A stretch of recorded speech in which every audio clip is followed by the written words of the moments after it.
그래서 잠깐 볼게요. 지금 여기 많이 어려웠던 게 제가 봤을 때는 감정평가에서 35번이 좀 어려웠을 것 같아요.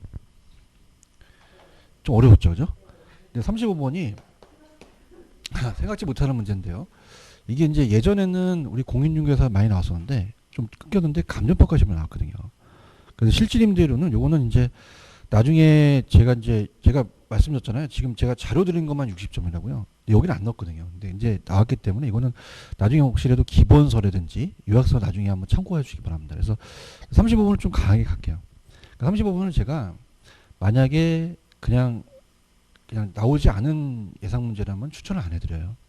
근데 이거는 제가 느낌상 나올 가능성이 있을 거라고 보거든요. 그러니까 35번 같은 경우는 좀 천천히 제가 설명을 해드리도록 하겠습니다. 아시겠죠, 그죠?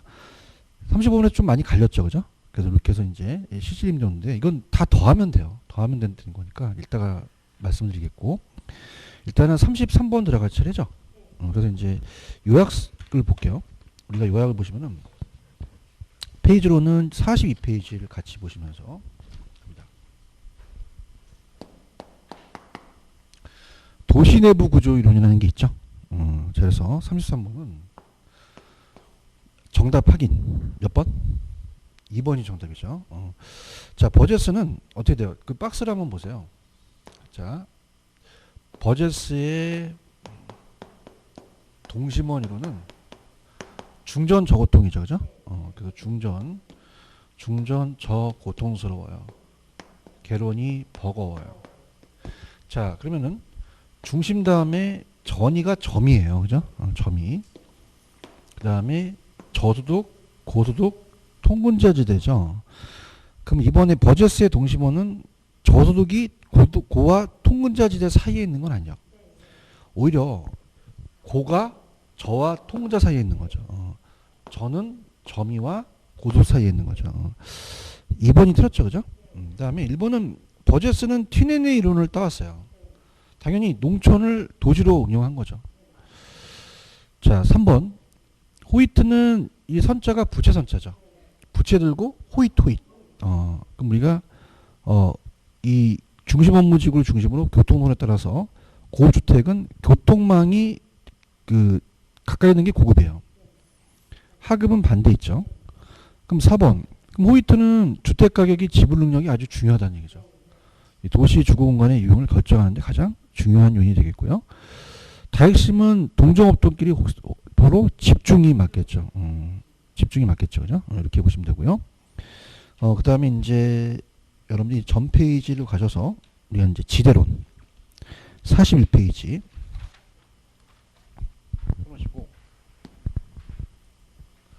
우리가 이제 지대론에 대해서 이제 한번 살펴보는 거죠. 그럼 34번에 가장 틀린 거는 몇 번이라고 생각하십니까? 5번이 정답이죠. 그래서 쉽게 맞히셨을 거예요. 5번이 왜 틀렸냐면 리카도의 한계지는 생산성이 가장 낮아 생산비와 공가격이 100원 배원이 일치한다면 지대가 발생하지 않는다는 거죠. 5번이 틀렸죠. 자, 1번 갑니다. 1번에 마르크스는 절대지대예요. 그래서 소유권을 강조하죠. 그럼 지대는 비옥도 생산력에 관계없으므로 한계지에도 지대가 발생을 한다는 얘기죠. 주장했죠. 튀네는 수송비입니다. 소비자의 접근성을 고려해서 거리에 따른 수송비의 개념을 도입했고요. 자, 제가 고전 잉어 신고 비용. 고전화파는 잉여를 봤어요. 블루투로 봤고요. 신고전화파는 생산 비용으로 봤죠. 지대를 생산의 기여 정도에 따라서 결정하는 생산 비용으로 본 거죠. 그렇죠. 35번은 이제 이제 기본서를 한번 참고해 보세요. 그래서 이거는 좀 제가 쭉 나열해 볼게요. 굉장히 어렵습니다. 지금 실질임대료를 구하라 그랬죠. 근데 이제 연간이에요, 연간. 자, 그러면 이건 연간이니까 매월을 12개월로 곱해야 되겠죠, 그죠? 근데 이제 이게 나중에 이제 기본서를 참고하시면은 나왔을 거예요. 우리가 실질임료를 이제 구합니다. 그러면 실질임료라는 거는 순임료에다가 무슨 재경비를 더해요. 필요재경비를 아마 더한다고 생각하실 겁니다. 필요재경비를 더하고 천천히 가볼게요. 자, 이건 이제 보신다면은 만약에 갑이라는 건물주가 있어요. 건물주가 자 노래방을 하나 차렸어요. 5층에다가. 근데 이걸 을돌이한테 임차를 해요. 보증금 받겠죠. 보증금. 보증금은 나중에 돌려받죠. 일시금 조건이어서 예금적 성격입니다. 1억을 받고요. 자 그러면 아마 기본소에 한 적이 있을 거예요, 그죠? 그다음에 이제 권리금이라는 걸 받죠. 권리금이 2천만 원을 받습니다. 자 이거는 지금 박스에 있듯이 따보세요. 일시금 다 일시금이에요. 얘네들은 일시금 조건이죠. 그래서 얘네들은 다 일시금에 대한 표현입니다. 일시금 조건. 근데 이 일시금에 대한 건 받습니까? 월세도 받습니까? 월세는 매번 받죠. 이게 지불임료의 성격을 갖고 있거든요. 지불임료의 성격을 갖고 있고요. 그다음 이제 나중에 기본서 꼭 가서 보십시오. 이거 좀 나옵니다. 넘버링을 치겠습니다. 1번이 지금 거기 나오면 예금적 성격의 일시금이라고 되어 있죠. 그래서 예금적 성격의 일시금을 보증금이라고 적어보세요. 보증금 적으셨습니까? 보증금. 자 그럼 보증금을 임료에 넣으면 안 되잖아요. 보증금을 그냥입니까? 은행에 맡깁니까? 그래서 그 은행의 은용이익을 임료에 포함시키자는 거예요. 운용수익을. 찾았죠? 그래서 운용수익이 들어갑니다. 자 그리고요. 두 번째는 선불적이라는 게 있죠. 권리금은 나중에 다시 못 받잖아요. 그건 이건 선불적 성격이에요. 아예 줘버리는 거죠. 그죠? 예금적이 아니라. 그래서 선불적 성격의 일시금에 상가객은 들어갑니다. 그죠? 상가객이라고 돼 있나요? 상가객은 자, 이걸 권리금이라고 적으세요. 그 일시금이 선불적 성격 일시금 권리금에 상가객은 들어가요. 찾았습니까? 그러니까 무슨 말이냐? 보통 우리가 임대차 계약을 2년 동안 하잖아요. 그럼 우리가 1년, 2년 동안 얘를 상각시켜요. 없애버린단 말이죠. 그죠? 그럼 1년 지나면 1,000만 원 상각하고 2년 지나면 1,000만 원 상각을 하거든요. 그럼 1년 지났으니까 상각을 했으니까 그 1,000만 원 그냥 임료에 포함시키는 거죠. 그런가요? 근데 이제 나중에 기본서를 보시면은 선불적 성격의 일시금의 권리금에 미상가액이 있습니다. 미상가액. 아직 상각되지 않은 금액은 여기에 포함시키면 안 되거든요. 그죠? 근데 이제 나중에 기본서를 보시면 미상가액의 운용이익은 괜찮아요. 그 미상가액을 1,000만 원 남았다면 그걸 다시 운용한다는 거죠. 운용수익을 찾다는 거죠. 이해하셨습니까? 그 다음에 이제 나중에 기본서를 보시면 이 순임료에 뭐가 있냐면 순임대로라는 게 있어요. 순임료. 자, 이게 순임료가 따보세요. 월세. 매번 지불하는 월세가 있겠죠. 그 다음에 또 나중에 보시게 되면 공입비, 부가사용료라는 걸 배우셨죠? 자, 이게 뭐냐면 수도료라든지 전기세를 얘기를 해요. 그래서 거기서 실비를 초과하는 금액도 포함시키자는 건데 무슨 얘기냐? 자, 지금은 계량기가 따로따로 달렸지만 옛날엔 하나만 달렸잖아요. 받으러 간단 말이에요, 아줌마가. 그러면은 갑돌이, 을돌이, 정돌이가 있으면은 일괄적으로 걷어요. 10,000원씩. 그래서 10,000원을 걷었어요. 근데 원래는 실비가 나올 수 있죠. 그죠? 그래서 나눠보니까 9,673원만 실비예요. 근데 원래는 돌려주잖아요. 돌려줍니까? 먹습니까? 먹는 거예요. 그죠? 초과한 금액을 이제 포함시키는 거죠. 맞습니까? 여기가 일시금 조건이고요. 여기까지가 무슨 금? 일시금. 그럼 얘는 그냥 더하시면 돼요. 여기 나온 거를요. 맞습니까? 그 다음에 요걸 합쳐서 얘네들이 지불임료예요. 무슨 임료다? 그러면 자, 쉽습니다. 지금 지불임료가 얼마라고 돼 있죠? 20만 원이라고 돼 있나요? 그럼 이 전체가 그냥 계산해서 퉁치라는 거죠. 20만 원. 그죠? 그죠? 근데 매년입니까? 매월입니까? 그럼 몇 개월로 곱해야 돼요? 12달로 곱해야 되죠. 그죠? 그러니까 다 더하라는 것밖에 안 되는 거죠. 그럼 우리가 20만 원에다가 몇 개월을 곱하면 12개월 곱하면 240만 원이 나오는 거죠. 맞습니까? 원래 이제 복잡하게 이걸 집어넣는데 그냥 안 넣었어요, 얘네들이요. 근데 이걸 자체로 그냥 지불임료로 보는 거거든요. 맞습니까? 이제 좀 되시죠? 자, 요거 240만 원이라는 거 이해가시겠습니까? 자, 그래서 제가 봤을 때는 만약에 공인중개사 시험 문제도 이렇게 그냥 안 낼 것 같아요. 그냥 이걸 지불인율로 퉁칠 것 같아요. 대화 좀 해보세요. 왜냐면 이제 시험 문제가 어려워지면 안 되니까 이거 위주로 간다는 거죠. 그럼 어떻게 생각하십니까? 그냥입니까? 다 더하면 됩니까? 더하면 되죠. 그거 되는 거죠. 아시겠죠? 그죠? 그래서 예금 적성에 갖는 일시금의 보증금의 운용 수익이 40만 원이라고 돼 있죠? 그럼 더하시면 돼요, 그냥. 그 보증금의 운용 수익까지 계산을 다 해버린 거죠. 그다음에 선불적 성격의 일시금의 그냥요 상가계획이에요. 상가계획도 계산을 다 했잖아요. 얼마죠? 자, 그러면 8만 원이 되죠? 그러면 다 더하면 얼마가 됩니까? 288만 원이 된다는 거죠. 이해하셨죠? 그죠? 그래서 이거는 이렇게 보십니다. 지금 제가 어때요? 모의고사를 계속적으로 사회분을 내는 것만 잘 내면 만약 이게 나왔다 그러면 저는 적중을 못 하잖아요. 그러니까 그 어느 정도 그 감안해서 낸 거니까 그렇게 좀 알아주세요. 그죠? 근데 이제 아까도 말씀드렸지만은 제 특강 자료를 봐라. 그죠? 왜냐면 그거 위주로 가는 것이지 여기까지 넓힐 필요는 없다라는 거죠. 이제 어차피 이제 요게 똑같이 나오거나 아니면 비슷하게 나오면 그래도 한번 보시는 거와 안 보시는 게 틀리거든요. 아시겠죠? 그죠? 저는 이제 일단은 계산 문제나 아니면 이런 것들은 아예 안 나올 거는 안 해버려요. 그죠? 그래서 그냥 아예 지금 데이터가 감정평가 나왔던 문제도 수많거든요. 그 데이터만 집어넣어도 엄청나요. 그죠? 그래서 그 데이터를 가지고 집어넣지 절대 제가 만든 계산 문제 안 납니다. 아시겠죠? 그죠? 왜냐면 제가 개인적으로 만든 건 적중이 안 돼요. 그죠? 근데 이건 그냥요 기출이 된 문제예요. 그렇기 때문에 가져가시라는 거죠. 아시겠죠? 그죠? 그래서 한 번쯤은 이제 그러니까 이런 거는 제가 이제 예전에 아마 기본서에선 많이 안 다뤘을 거예요. 왜? 지금 하려고. 왜냐하면 생각 들어보세요. 그때 하든 이때 하든 까먹는 거 똑같거든. 내 말이 틀려요? 지금 여기 계산 문제가 솔직히 까놓고 얘기해서 지금 38번 같은 경우는 38번 같은 거 있죠?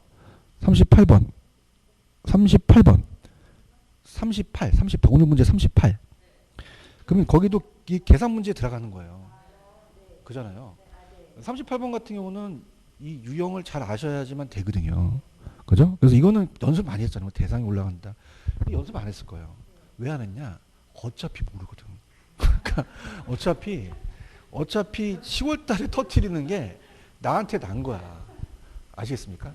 그러니까 왜냐하면은 지금 이제 자꾸 강사들이 젊어져요. 그러니까 연세 드신 분들은 이런 거요. 막 하라 그래요. 4월 달에 막 3월 달에 에이씨 여기 어저 그런 거예요. 그럼 그때 하든 지금 하든은 못 알아들어요 이거를요. 그죠? 근데 지금 몇 월 달입니까? 10월 달. 시험 언제입니까?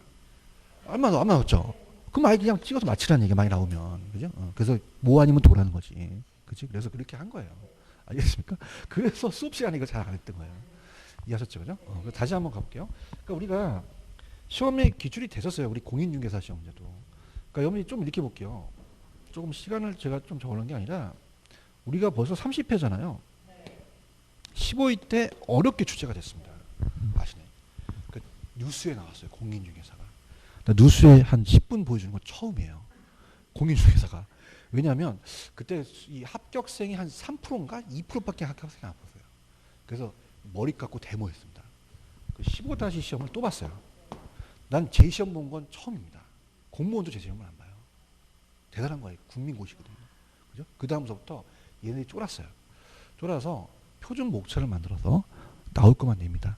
그래서 얘가 좀 잘렸는데 희한한 게 3년 전에 감정평가 시험에 나왔어요. 그러면은 얘네들이 볼게요. 그럼 얘네들이 난이도를 높여야 되잖아요. 그럼 어디서 높일까요? 이 문제도 높이다는 거죠. 그러면 제가 봤을 때는 똑같이 낼 수도 있다라는 가정에서 10월 달에 터뜨린 거라고 강력하게 주장하는 바입니다. 왜? 3, 4월 때는 내가 힘들었어요. 그때 하나 지금 하나 2배 걸리고 또 원장님 또 돌려야 되니까 또 동영상 또 들어가고 더 힘들잖아. 그냥 아예 그냥 35원 가서 아씨 이거 별거 아니네. 20만 원을 11개월로 곱하고 더하면 되네. 그래서 그냥 35원 딱 나왔다면 송호석 교수 적중률 최고야. 그런 거 나을 갖다 하는 거죠. 아시겠죠? 그래서 지능적이에요. 예. 그러니까 제가 이제 점점 이게 1년마다 이렇게 높을수록 지능적으로 바뀝니다. 그죠? 그래서 아예 모르실 건 빼버리고, 그죠? 그냥 아는 것만 계속해서 하니까 이거는 그냥 참고적으로 보시면 됩니다. 그냥 나오면 장땡이야. 그냥 아씨, 그냥 이거 나왔어? 이거 12. 요거 2개 더하고. 아시겠죠, 그죠? 무슨 말씀인지 아시죠, 그죠? 그래서 이렇게 봅니다. 그래서 그냥 요거는 참고적으로 보시지. 그러니까 이런 거예요. 예금적 성격의 일시금이 뭐라고요? 보증금. 선불적 성격의 일시금이. 이건 학개론에서만 배우는 거거든요. 그래서 여러분이 만약에 중개업소에 그 중개업자가 자격증이 있는지 없는지는 그냥 몰라도 돼요. 한마디로 거짓는 거예요. 중개사님 왜요? 예금적 성격의 일시금이 얼마예요? 그러면 뭐야? 그럼 그 사람 자격증 없어요. 아시겠죠? 그죠? 학개론을 안 배운 거죠. 아시겠습니까? 이건 학개론에서만 나오는 용어예요. 아시겠죠? 그죠? 그래서 이렇게 해서 그냥 35번 이거 아무것도 아니야. 그냥 12개월 더 곱하고 더하면 돼. 이렇게 해서 그냥 가져서 또 이게 적중이 되면 얼마나 좋습니까? 죽인다 송석 교수 막 그래서 틀려고 내가 한 거지 큰 의미는 없어요. 없고 나올 가능성은 그냥 한 20-30% 뭐 정도 보시면 되니까 꼭 가져가시기 바랍니다. 자 그렇게 보시고요. 기준점은 별표 쳐놓으세요. 36번의 기준점은 무조건 뜹니다. 자 요거는 넘겨보세요. 우리가 요약으로 가볼게요. 가셔서 가시게 되면은 어디다가 제가 해놨냐면 75페이지로 한번 가볼까요? 75페이지.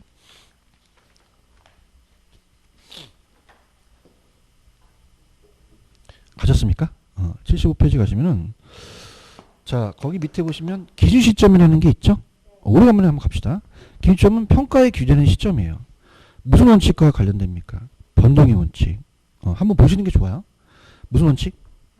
변동. 기준점과 평가 시점이 반드시 일치하는 건 아니죠. 일치하는 건 아니고요. 원칙이 시험에 나옵니다. 언제예요? 얘기해 보세요. 가격 조사를 완료한 날짜죠. 시작한 날짜입니까? 완료한 날짜죠. 완료한 날짜. 그런가요? 근데 만약에 어때요? 기준점이 미리 정할 때 가격 조사가 가능하면 정할 수도 있죠. 근데 그것이 과거로 정해주면 소급이고 미래로 정해주면 기하무 평가가 되겠죠. 그렇죠. 기준점 미리 정했을 때 가격 조사 가능한 경우. 자, 그러면 우리가 36번 가볼게요. 자, 기준점이 가장 올바른 건 5번이 정답이 됩니다. 5번. 몇 번? 5번. 자, 기준점 물건의 가격 조사를 시작한 날짜입니까? 완료한 날짜죠.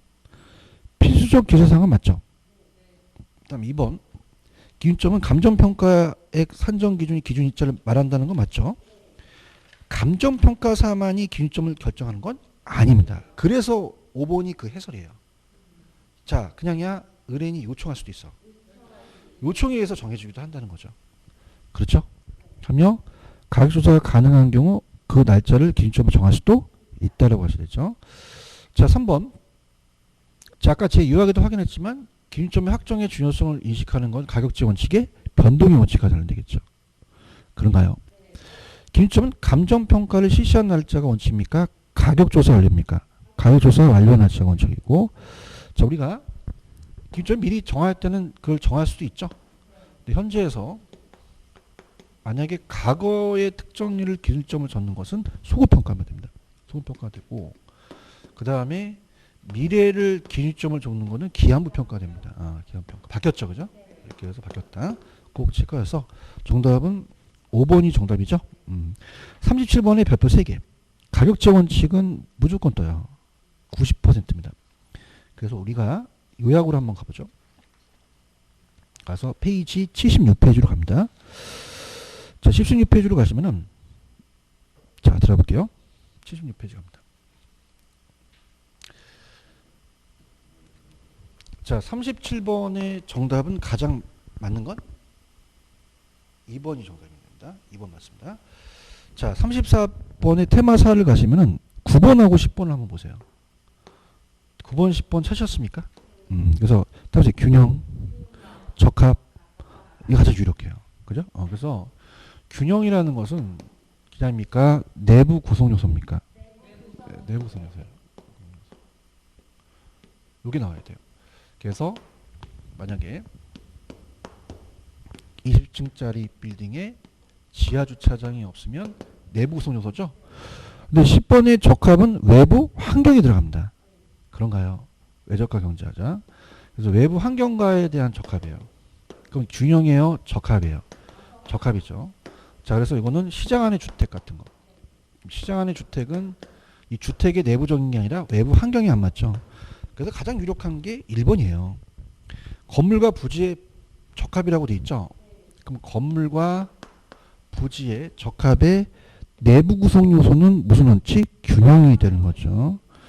2번은 가치 형성률이 변하죠. 변화가 나왔잖아요. 그럼 변동의 원칙이 맞고 3번에 가시면 인근 환경이잖아요. 그럼 적합이 되겠죠. 보시고요. 자, 4번은 우리가 제 요약의 기여의 원칙을 한번 가보세요. 제 요약의 기여의 원칙 찾았습니까? 자, 기여의 원칙은 생산비의 합이에요? 기여도의 합이에요? 그 가치는 내부 구성 요소를 기여도를 합친 것으로 보는 것이 기여의 원칙이죠. 그런가요? 그 다음에 자, 5번은 총수익에다가 수익의 동그라미 쳐보세요. 수익을 생산 요소의 기여도에 따라 배분이라는 단어가 있나요? 그럼 무슨 원칙이다? 수익 배분의 원칙이죠. 기여의 원칙이 아닙니다. 자, 이것은 우리가 기여도가 들어갔다 해서 기여 찍으시면 안 돼요. 그래서 총수익의 생산 요소가 토지 노동 자본 중에서 노동 자본 경영이 배분되고 나중에 토지로 남죠. 잔여라는 게 남잖아요. 토지 잔여법. 그래서 이거는 수익 배분의 원칙이 되겠죠. 이해하셨습니까? 이렇게 보시면 되고, 자, 그 다음에 38번은 자, 넘겨볼게요. 비교 방식.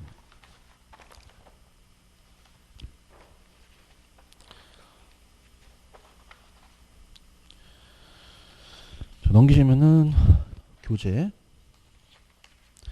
자, 우리가 산식에 나와 있죠. 비교 방식에. 그래서 보시게 되면은 사시지계라는 거 아시죠? 그죠? 그래서 우리가 일단은 78페이지 가시면은 산식이 있어요. 맨 밑에 보시면은 자, 거래사례 비교법에 산식이 있죠. 그죠? 찾았습니까? 38번. 자, 그래서 일단은 다 적어놓고 좀 천천히 가볼게요. 중요하기 때문에. 자, 우리가 이제 거래사례 비교법은 비중가격을 구해요. 그래서 사례각을 가져와서 정상화 작업합니다. 그래서 자, 따라해보세요. 사시지계면 이 다트까지가 있죠. 사시지계면 사시지계면 사정이 사정보정이죠. 사정보정. 그 다음에 시점 수정, 지역 요인 비교, 또 개별 요인 비교, 면적이죠. 그죠? 사례가 올라갑니까? 대상이 올라갑니까? 대상. 윗상자죠. 그죠? 대상이 올라간다. 상자가 올라갑니다. 윗상자. 플러스 우세, 마이너스 열세. 사례가 내려가죠. 플러스 우세, 마이너스 열세. 은는 이가가 주어예요. 그죠? 은는 이가가. 그래서 은는 이가가 항상 주어가 돼서 조정이 됩니다. 뭐뭐 보다가 100이죠. 자, 천천히 가볼게요. 자, 이건 굉장히 중요하기 때문에 천천히 가겠습니다. 다음은 이제 거래사례 비교법에 있어서 거래사례 보정화에 의한 설명이다. 가장 옳지 않은 거. 자, 사정보정이요. 사정보정치가 사례부동산이 매입자의 강매로 인해서 사례가 정상가보다 10% 고가죠. 그럼 대상을 100으로 보고 얘가 10%가 10이 붙어버려요. 110이 되죠. 그죠? 그럼 이거는 이제 분수를 이렇게 표현합니다. 110으로 나눠도 된다는 거죠. 이렇게 시험에 나왔었어요. 나왔고요. 그 다음에 자, 2번이 정답인데 자, 무슨 수정을 했죠? 근데 시점 수정만 했고 다른 건 작업을 안 했다는 거죠. 그러면 아직은 자, 우리가 기준점 맞는데 대상이 아니라 사례부동산이 되겠죠. 그죠? 사례부동산 맞나요? 그러니까 시점 수정을 완료했다는 거는 시점 수정만 끝났지 다른 작업은 안 했어요. 그럼 아직은 대상 부동산이 적하게 된 건 아니죠. 아직은 시점 수정이 거래 시점에, 자, 기준 시점에 사례 부동산이 되는 거죠. 아시겠습니까? 그럼 아직은 대상이다, 아직은 사례다. 사례가 되는 거죠. 그렇죠? 아니, 정상화 작업됐으면 모든 것이 다 완료됐다고 되는 건데, 시점 수정이 됐다는 것은 사례가 대상이 거래 기준 시점이 되고요. 얘가 거래 시점을 기준 시점으로 바꾼다면, 자, 시점 수정만 하게 되면 기준 시점으로 돌려왔어요. 근데 아직은 사례 가격이 되는 거죠. 그죠? 그래서 대상이 맞다, 사례가 맞다. 사례 이랬고요. 자, 3번도 이제 주어를 찾으셔야 되는데요. 자, 대상이 주어죠. 그럼 대상이 올라가요. 그럼 대상이 사례가 100이죠. 그럼 사례보다 대상이 몇 %? 그럼 100에서 10이 빠지죠. 90이잖아요. 90을 100으로 나누게 된 거죠. 그렇죠? 반드시 하셔야 됩니다. 그 다음 이제 5번 문제도 이제 중요한 건 지용령인데 누가 주어예요? 사례 부동산이 주어야죠. 사례가 조정이 되는 거죠. 사례 2가 주어죠. 뭐보다? 대상보다 몇 %? 어떻게? 자, 그럼 보세요. 보다가 100이에요. 그러면 대상이 100으로 잡습니다. 그럼 누가 조정이 됩니까? 사례. 그럼 100에서 얼마를? 5를 더해야 된다는 거죠. 그러면 100을 나누기 105가 된다는 거죠. 그런가요? 이렇게. 그래서 이 문제 괜찮습니다. 이 문제를 좀 아셔야 우리가 사시지계면을 계산할 수가 있어요. 정답은 2번이 정답입니다. 그래서 다음 주에 꼭 오셔야 될 게 계산 문제가 떴거든요. 그래도 제가 이제 다음 주에 오시면은 해설을 해줄 수 있고요. 우리가 원장님한테 이제 프린트 해달라고 그랬거든요. 하도 다음 시간에 이제 어땠습니까? 이 사회 모의고사를 다 풀어야 되고 그것을 풀어야 되니까 그냥 밑에 해설을 해놨어요. 그냥 계산 문제는 해설 보면서 가시는 게 좋아요. 아시겠죠? 그죠? 그래서 이게 지금 요게 이제 나온다는 게 아니라 이거는 그 문제를 풀기 위한 어떤 어떻습니까? 지침서고 다음 주에 그 예상 문제를 사시기면 진짜 푸셔야 돼요. 그죠? 그래서 그건 이제 감정평가 나왔기 때문에 감정평가에 이제 어떻게 나왔냐면 거래사례 비교법이 하나 나왔고 그 다음에 수입 방식이 2개 나왔어요. 그래서 3문제나 2문제 정도 계산 문제 나옵니다. 그죠? 근데 이제 우리가 항상 이게 원가 방식은 좀 안 내는 취지가 많아요. 얘들이. 그죠? 이 희한한 게 우리가 왜 원가 방식 안 내나 하고 봤더니 우리나라는 거래사례 비교법을 많이 쓰거든요. 그죠? 그래서 시험 문제는 거래사례 비교법이 가장 씁니다. 계산 문제가. 근데 수익환원법으로 가야 되기 때문에 아마 비교 방식 하나, 거래사례 하나가 뜰 거예요. 그래서 이렇게 해서 보시면 우리가 원가 방식은 적산법 있었죠. 적산법. 우리가 이게 그 원가법에서 왜 제도원가에서 감가누계액 빼고 경가연수 그것만 잡으시면 돼요. 제도원가로만. 그죠? 그래서 그것만 잡으시고 근데 그게 빈번하게 나오진 않아요. 최근에 보서는 거의 다 거래사례 비법으로 나옵니다. 다음 주에 제가 해드린 거를 집에 가서 그 감정평가 문제를 제가 그러니까 감정평가 문제도 40문제를 다 안 갖고 올 거예요. 나올 수 있는 것만 해서 보니까 계속 돌려보세요. 해설을. 그죠? 아시겠죠? 그죠? 그럴 수밖에 없습니다. 계산은 그럴 수밖에 없지. 우리가 어디에 딱 맞출 수는 없는 거잖아요. 그죠? 이렇게 보시고요. 그 다음에 39번도 조금 돌려내봤어요.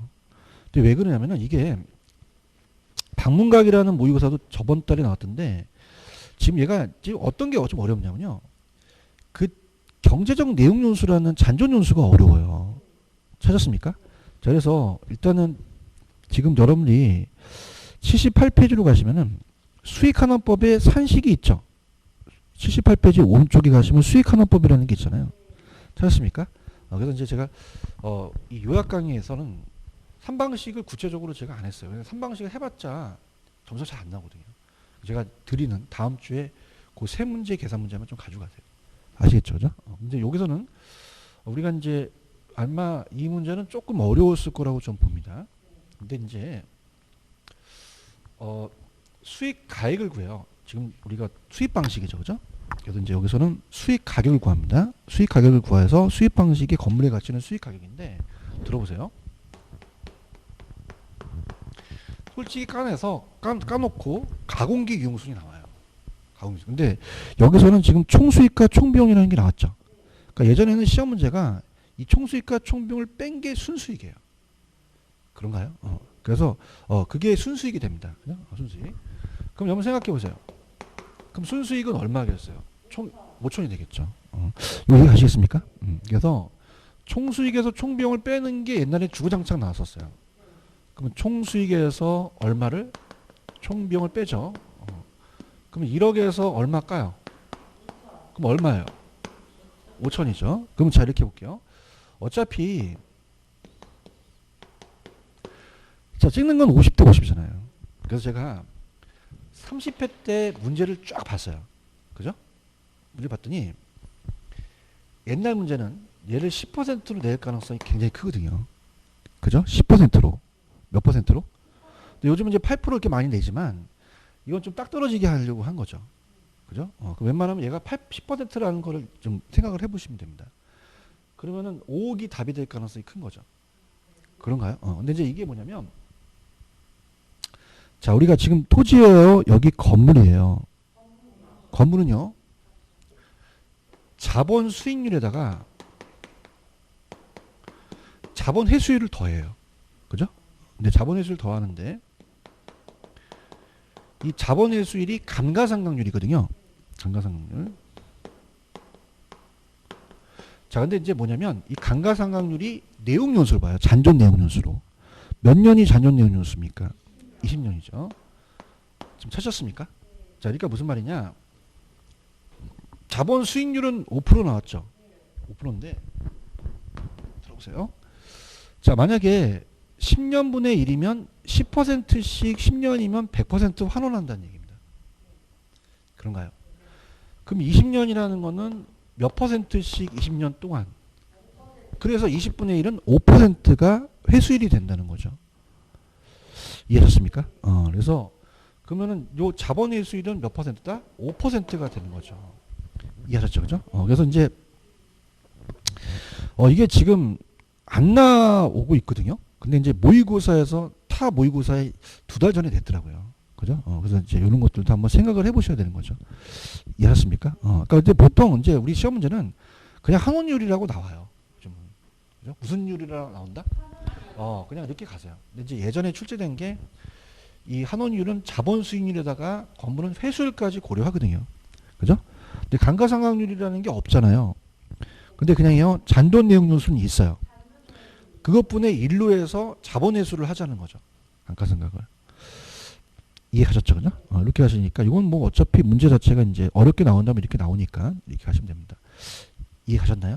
근데 이제 이거랑 비슷한 문제가 나와요. 그렇지만 이제 제가 연대 추천하는 게 따라서 가공기 유용순 잡고 그 다음에 밑에 한원율로 그냥 나눠주는 걸로 다음 주에 꼭 나오셔야 됩니다. 그러니까 이게 예상 문제가 아니라 다음 주가 예상 문제예요. 문제고 다시 갈게요. 순수익은 어떻게 구한다고요? 총수익에서 총비용을 빼니까 5천이 되죠. 10%니까 0.1이니까 5억이 되겠죠. 자, 지금 토지입니까? 건물입니까? 토지는 자본 수익률만 갖고 따져요. 근데 건물은 상각률을 고려합니다. 그죠? 근데 상각률이라는 해수율이 안 나왔어요. 그럼 잔존연수분의 1로 가자는 거죠. 무슨 말씀인지 아시겠죠? 그죠? 이게 상각률이 된다는 거죠. 미래에 대한 그 잔존연수분의 1이 상각률로 이제 간다는 게 상각률을 고려한다는 거예요. 아시겠죠? 그죠? 그럼 20년분의 1은 5%가 자본회수 상각률이니까 더하면 10%가 되겠죠. 이해하셨죠? 그죠? 그래서 정답은 1번이 정답이 됩니다. 체크하셨죠? 그죠? 이렇게 보시는데, 다시 한번 말씀을 드리면은, 자, 가볼게요. 다시 이제, 우리, 그, 테마 요약집으로 한번 가볼게요. 요약집 가셔서, 아예 그냥, 제가 다시 한번 찍어 드릴게요. 가시면, 자, 페이지 76페이지로 가셔서, 부동산 가치의 재원칙 있나요? 76페이지. 자, 우리가 시간이 좀 남았으니까 감정평가는 나온다면은 6에서 한 7문제가 출제가 돼요. 근데 가격 재원칙을 잡으세요. 가치의 재원칙. 자, 그냥요. 몇 문제 건지셔야 돼요. 계산 문제 맞히는 게 아닙니다. 계산 문제 연습을 하시는 거예요. 가치 원칙의 적각과 균형이 정답이 될 가능성이 큽니다. 그래서 한 문제 건지니까 이걸 갖고 철저히 보시라는 겁니다. 그 다음에 또 넘기시면은 77페이지 가시면 무슨 분석과 무슨 분석, 지역 분석과 개별 분석, 이것도 한 페이지로 적용되어 있잖아요. 그죠? 가성비가 좋죠. 여기서 점수를 따시는 거죠. 무슨 말씀인지 아시죠? 그죠?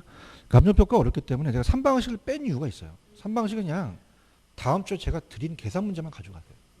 아시겠죠? 그죠? 그 다음에 넘기시면은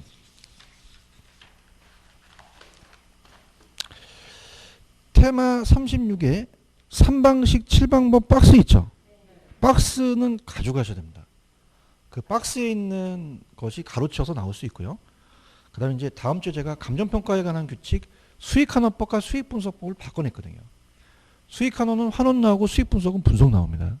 그래서 78페이지 보시면은 시상가액이라는 단어가 있죠. 요거랑 그 다음에 넘기시면은 페이지 79 가시면은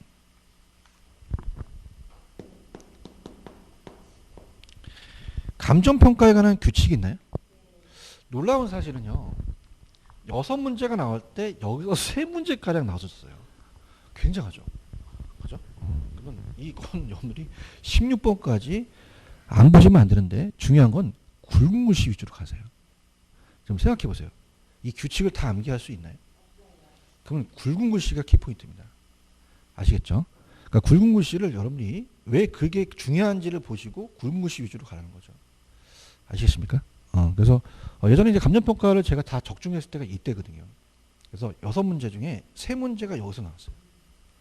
그렇죠. 자, 그러면은 그때 당시 공시지가도 나왔을 거 아니에요. 그래서 넘기시면은 페이지 83페이지입니다. 마지막. 하시면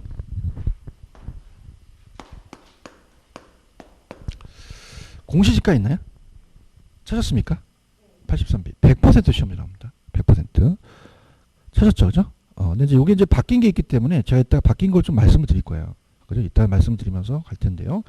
자, 일단은 40번 문제의 답을 한번 체크해 보죠. 몇 번이 정답입니까? 옳지 않은 건데요. 40번이. 1번이 정답이죠. 예, 1번이 정답입니다. 자, 1번과 4번을 엮어보세요. 1번과 4번을. 엮으셨습니까? 자, 엮으셨죠? 자, 이렇게 볼게요. 여러분들이 제가 이제 다음 주에 보겠지만은 바뀌었습니다. 법이. 이 표준지에 대한 산정은 자, 제 요약에 보시면은 감정평가업자가 한다 그랬죠. 찾았습니까? 자, 지금 제 83페이지에 토지의 감정평가업자라는 게 있죠. 지워주세요. 법인으로 바뀌었습니다. 그죠? 그래서 우리가 감정평가업자라고 적혀져 있죠. 자, 이걸 따라서 법인. 법인이 이제 표준지를 선정하게 돼 있어요. 고치셨습니까? 법인 등. 아니, 지금 83페이지 보시면은 거기에 좌측에 토지의 감정평가업자라고 돼 있잖아요. 그러니까 예전에는 표준지를 감정평가업자한테 의뢰했거든요. 무슨 말씀인지 아시겠어요? 근데 그냥입니다. 이제 법인으로 바뀌었다. 법인으로 바뀌었어요. 평가업자한테 하는 게 아니라, 근데 이제 가능한 게 이제 어차피 어디 가면 이제 세종시에도 어디 가시다 보면 감정평가 사무실이 있어요. 그죠? 그럼 법인에 우리가 이제 중개업소도 그냥 법인이 있어요. 법인이 있죠. 근데 거기 안에 감정평가 업자들이 있거든요. 그 업자를 지정해서 갔는데 그러지 말고 법인이 있으면 법인 자체에 책임을 있다는 거죠. 아시겠죠? 그죠? 그럼 업자입니까? 법인입니까? 법인으로 바뀌었습니다. 그래서 시행령은 아직 안 바뀌었지만 그 시행령에는 감정평가 업자로 되어 있지만 법률에는 법인으로 되어 있거든요. 그러면 시행령에 있는 평가업자는 법인으로 생각하셔야 돼요. 그래서 이따 5번을 제가 좀 고쳐드릴 건데 아시겠습니까? 근데 아까 4번으로 체크하시는 게 정답은 1번이 들었어요. 왜냐하면 들어보세요. 여러분 지금 평가사가 아닌 법인이 그 법인에 이제 평가업자 가겠죠. 법인에 자기가 소속돼 있으니까. 그런가요? 그러면 자 보세요. 자, 지금 나가셔도 그냥 있어요. 다 건물이 있어요. 건물이 없는 게 어디 있습니까? 다 있죠. 맞죠? 우리가 학원 건물이 우리 학원 건물 딱 봤더니 아 이게 진짜 표준지로 선정이 아주 좋은 땅입니다. 근데 이게 우리 학원 건물 이제 예가 아니라 이 학원 건물이 만약에 뭐 어떤 저당권이나 유치권이 설정돼 있어요. 그럼 그냥입니까? 제한돼 있습니까? 그럼 이 땅값도 낮아진다는 거죠. 이해하셔야 되는데 무슨 말씀인지 아시겠습니까? 그럼 그것이 설정됐지 않은 걸로 본다는 거죠. 정상적으로 보는 거예요. 이해하셨습니까? 그래서 4번부터 보셔야 됩니다. 4번은 맞습니다.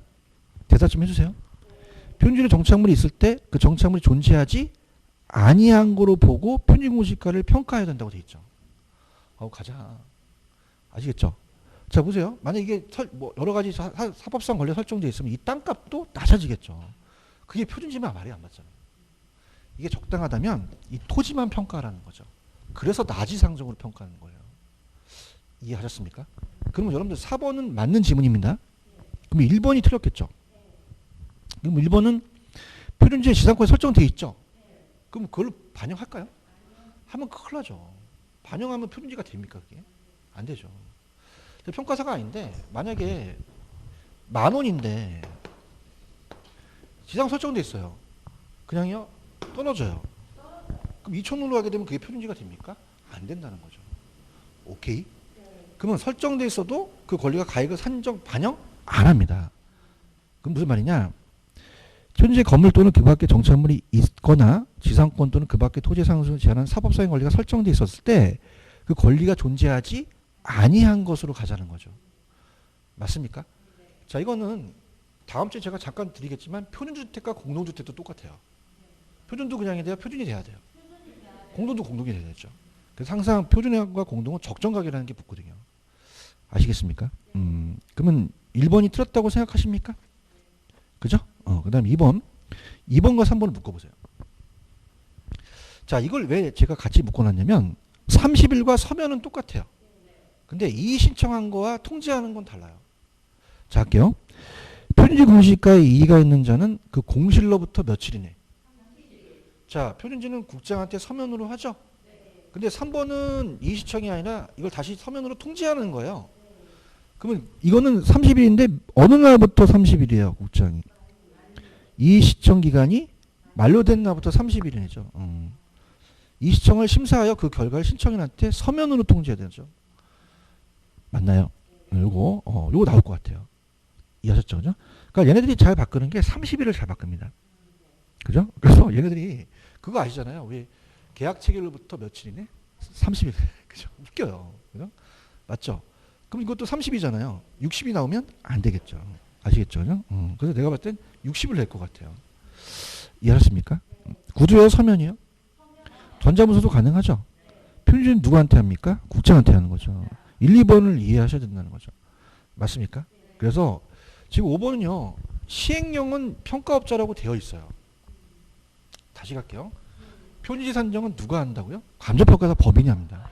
근데 제가 시행령을 한번 드려봤어요. 근데 시행령에는 감정평가업자로 되어 있는데 거기에 법률을 눌렀어요. 눌렀더니 그 안에는 법인으로 들어가 있는 거죠. 그럼 시행령은 법률에 적용을 받잖아요. 평가업자보다는 법인으로 가셔야 되는 거죠. 그러니까 이렇게 나오면은 조금 여러분들이 이의청 들어가도 좀 받아줄 수 있을 것 같아요. 아시겠습니까? 왜? 평가업자한테 합니까? 법인한테 합니까? 그러면 법인이 표준지 공시가 조사평가의 의뢰 대상에서 제외된다고 하셨으면 게 낫겠죠. 시행령까지 좀 간 거는 좀 무리가 가지만 그래도 했죠. 그러니까 선정 기준으로부터 직전이라는 건 그 작년이죠. 1년간 가태료 처분이 3회 이상 된 거죠. 근데 예전에는 감정평가업자한테 맡겼잖아요. 그 개인이잖아요. 지금은 법인의 전체적인으로 우리가 한번 해야 맞지 않을 건데, 근데 조심스럽죠. 이게 시행령은 업자로 돼 있을 거니까 이건 안 낼 것 같아요. 그래서 나중에 이제 다음 주에 제가 법률안에 나와 있는. 그래서 원래는 들어보세요. 예전엔 그냥입니까? 평가업자한테 했습니까? 했어요. 그래서 국장이 평가업자한테 의뢰를 해서, 그죠? 따라서 둘 이상. 원칙이에요. 원칙인데 이 감정평가 바뀌었거든요. 바뀌어서 다만 집가 변동률이 미비합니다. 변화가 없죠. 그럼 한 사람한테 감정평가를 맡길 수도 있다라고 하거든요. 그죠? 근데 그 지문이 나오는데 왜 나오냐면, 자, 들어보세요. 평가업자입니까? 법인입니까? 법인으로 바뀌었다는 거죠. 또 한국감정원이 다른 용어로 바뀌어요. 한국감정원.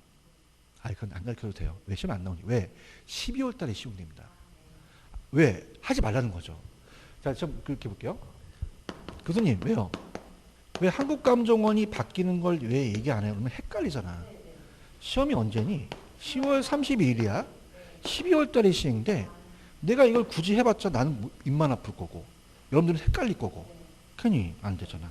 그냥 감정원만 알고 있는 게 낫지. 뭐로 바뀌는 거 왜 궁금하고 난리야. 그죠? 왜? 안 바뀌니까. 아시겠죠? 그래서 안 가르쳐 주는 거예요. 일부러 제가 안 가르쳐 주는 게 아니라. 그래서 이거는 내년에 준비하실 분은 생각하지 보시지 않나. 이 감정원은 12월 달에 바뀌니까 내년에는 한국감정원이 바뀔 겁니다. 이해하셨죠? 그죠? 한국감정원이 아마 세종시에 있는가? 그럴걸요? 어디 있지? 한국감정원 어디? 지방에 있는 것 같은데요? 대전에 있나? 그래요. 한국감정원. 옮겼어요. 한국감정원이. 그죠? 그래서 좀 관심을 가지기 바랍니다. 이해하셨습니까? 한국감정원 언제 바뀐다고? 그러면 알 필요가? 없죠. 내가 가르쳐주면 괜히 헷갈리는 거죠. 너 왜 가르쳐줘 난리야 그러는데, 그죠? 요것만 법인만 가르쳐주는 거죠. 아시겠죠? 그죠? 그래서 다음 주에 나오셔야 됩니다. 나오셔야 되고, 그 다음에 제가 국세지방세 야매 가르쳐 드린다고 그랬죠. 원하십니까? 터트립니다. 그래서 우리가 끝까지 남아있는 사람한테 제가 꿀팁을 드려요. 그래서 이게 진짜 먹히면 좀 여러분들이 좀 많이 박수를 같이 해주는데, 다음 주에 내면은 말씀하시는. 아까 1차만 준비하신 분이 계셔서 그래요. 다 볼게요. 국세지방세로 갑니다. 넘겨볼게요. 오늘 다 풀었죠, 문제? 하나 건져가야 될 거 아니에요. 다음 주 제가 드릴 테니까 와서 풀어보세요. 그냥 잡힙니다. 국세지방세가 추석 때 만든 야매거든요. 자, 그래서 넘겨보세요. 페이지로는 여러분들이 우리가 교재 가시면은 51페이지에 55번이 있습니다. 찾았습니까? 51페이지 55번.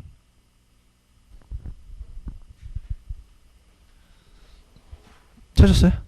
51페이지에 55번. 찾았어요? 합니다. 자, 지금 여러분들 동영상을 들으신 분도 세법을 듣는 분들은 55번은 그냥 거저 먹게요. 근데 1차만 준비하시는 분이 많습니다. 그래서 얘네들이 국세지방세는 99% 시험 내요.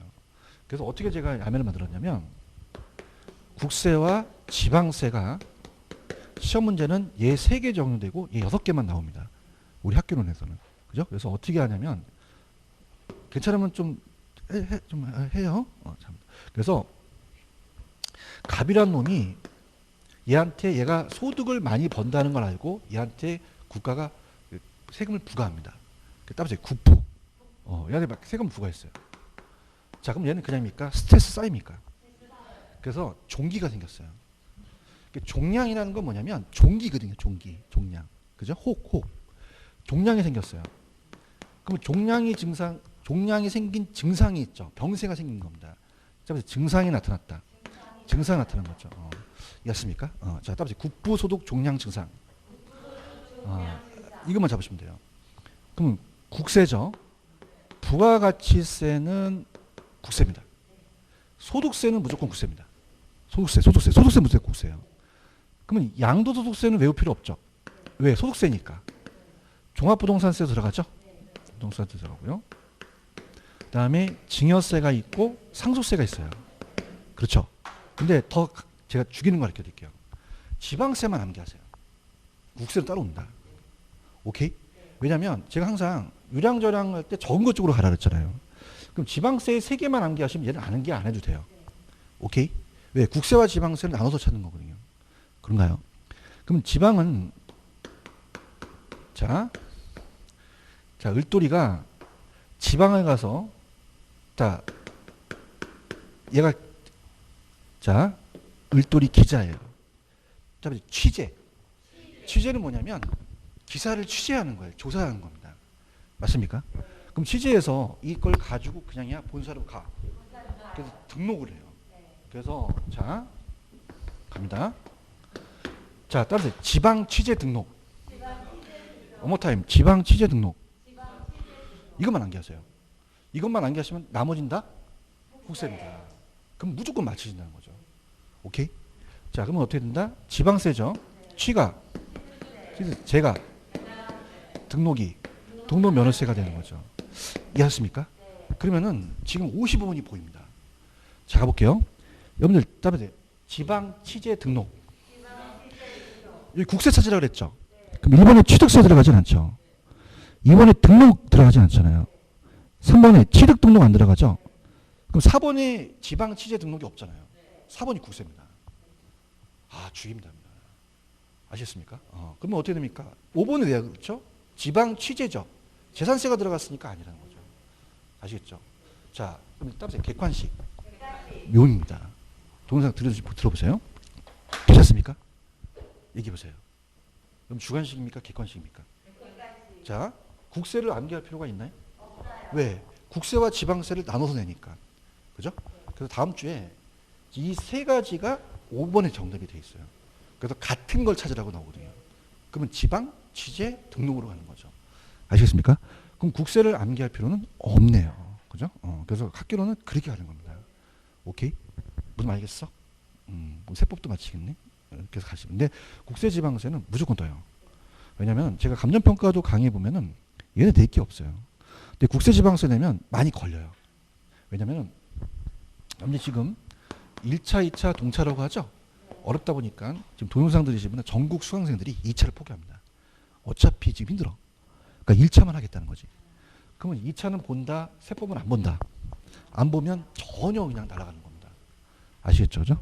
할 수 있겠죠? 그래서 따라서 국부소득 종량 증상. 자, 그냥요. 국가가 소득세에 부과했죠? 뭐가 났어요? 감사합니다. 증상이 생겼어. 이렇게, 그죠? 근데 국세를 남길 필요는 없는 거죠. 저걸 남길 필요가 뭐 있어요? 그죠? 지방, 취재, 등록. 나머지는 국세. 그럼 정답이 55번은 4번이 다 국세로 들어가는 거죠. 할 수 있겠죠? 다음 주 풀으시기 바랍니다. 한 문제 건졌죠? 40문제에서 한 문제는 굉장한 거거든요. 제가 증명합니다. 99% 나오기 때문에 한 문제는 건집니다. 자, 얘기해 볼게요. 그냥 한 문제는 건져야 돼. 생각해봐. 암만 산방식 해봤자 돼 안 돼. 근데 이건 어떻습니까? 야, 그냥 여기 초등학생 놓고 야, 지방 취재 등록 알지? 네. 지방 취재 등록 빼면 다 국세야. 그러면 문제를 쫙 낸다 해도 암만 어렵긴 해도 다 맞출 수 있다는 거죠. 생각하세요? 생각하시고 다음 주는 꼭 나오셔야 됩니다. 나오셔서 최선을 다할 거예요. 그죠? 그래서 감정평가사 시험 문제에서 추릴 겁니다. 다 내지는 않아요. 공인중개사 나올 것만 추릴 거니까 해설을 다 달아놓을 거예요. 그 다음에 요번에 용도지역지구제에서 공법 문제가 나왔거든요. 그걸 터뜨립니다. 터뜨리고 저번 시간 중개사법 있었죠. 그것도 내가 터뜨리고 그거 두 개랑 그 다음에 직접계획과 간접계획과 우리나라 시행되지 않는 거. 요거. 그래서 아마 감정평가 그쪽에서 나올 수 있는 게 한 6, 7문제 정도 돼요. 이것도 들어갑니다. 요것도 지방세가 나왔었거든요. 그래서 여러분들 다음 주에 꼭 와서 마치시기 바랍니다. 이해하셨죠? 다음 주에 꼭 오세요. 오시면 여기까지입니다. 수고하셨습니다. 감사합니다. 예.